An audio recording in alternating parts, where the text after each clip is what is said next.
Hi, నేను మీ Dhananjay. Police వారు మహిళలకు ఒక శుభవార్తను అందజేశారు. ఏంటో శుభవార్త అనుకున్నారా? మహిళలు ఎక్కడైనా దూర ప్రాంతం ప్రయాణాలు చేసేటప్పుడు తిరిగి ఇంటికి చేరుకోవడానికి ఆలస్యమైన సమయంలో రాత్రిపూట 10 గంటల తర్వాత బస్సు సౌకర్యం లేకుండా నడి రోడ్డు మీదైనా బస్ స్టాపుల్లోనైనా బిక్కుమంటూ చూసే రోజులు పోతున్నాయి. మీరు భయపడే రాత్రిపూట బస్సు సౌకర్యం లేదు, ఎలా ఇంటికి చేరుకోవాలనే ఆలోచనతో భయపడే అవసరమైతే లేదు. స్క్రీన్పై ఉన్న నెంబర్కి మీరు కాల్ చేసిన వెంటనే పోలీసు వారు 10 నిమిషాల్లో మీ ముందు ఉంటారు.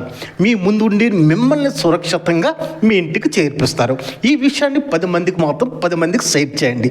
ఇది ప్రతి ఒక్కరికి అవసరమైన విషయం. మహిళలకి ప్రత్యేకంగా చెప్పవలసిన విషయం ఏంటంటే, ఈ వీడియోను 10 మందికి షేర్ చేస్తే అందరు కూడా చూసి ఆనందిస్తారు. అంటే స్క్రీన్పై ఉన్న నెంబర్కి మీరు కాల్ చేసిన వెంటనే 10 నిమిషాల్లో పోలీసు వారు మీ ముందుకు చేరుకొని మిమ్మల్ని సురక్షితంగా మీ ఇంటికి చేర్పిస్తారు. ఇందులో ఎటువంటి సందేహం లేదు, మీరు భయపడే అవసరం లేదు. అలా అని పోలీసు వారి సమయాన్ని మాత్రం దయచేసి వృధా చేయొద్దండి. ఎటువంటి అవసరం అంటే, మీరు ఆపదలో ఉన్నారు, అంటే ఎక్కడికో వెళ్ళి తిరిగి ఇంటికి చేరుకోవడానికి టైం పడింది, అక్కడ ఎటువంటి సౌకర్యాలు లేవు, బస్సు సదుపాయం లేదు, ఎటువంటిది వెహికల్ సదుపాయం లేదు, మీరు గమ్యాన్ని చేరుకోవడానికి భయపడుతున్న సమయంలో ఈ నెంబర్ని కాల్ చేస్తే మీకు 10 నిమిషాల్లో పోలీసు వారు వచ్చి మిమ్మల్ని సురక్షితంగా మీ ఇంటికి చేర్పిస్తారు. ఇట్లు మీ ధనంజయ్, నేటి ప్రపంచం.